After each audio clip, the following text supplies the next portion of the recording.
Hi, this is Alexandra at Beadaholique, here to show you the Mykonos fanned tassel earring.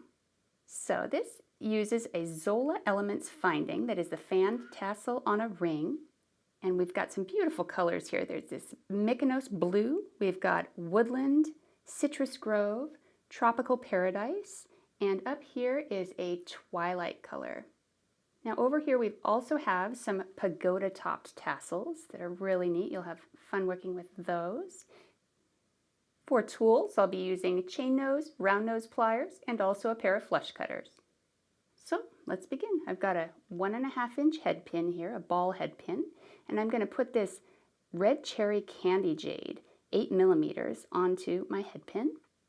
I'm going to take and bend that head pin to create a simple wire loop straight off the bead, and then I'll take my round plier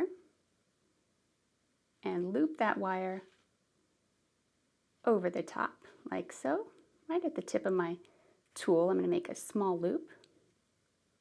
Then I'm going to bring in some flush cutters and just clip that wire just like so.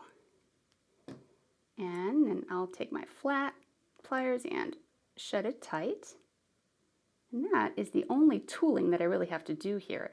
The next step, the last step, is just to slide that bead right on to my earring hook. And I'm also going to slide the ring of my fanned tassel on there, and that's it. Now I will take and squeeze the little bottom loop of my earring hook to make sure nothing slips off too easily, and I'm going to hook that down a little bit so it fits right.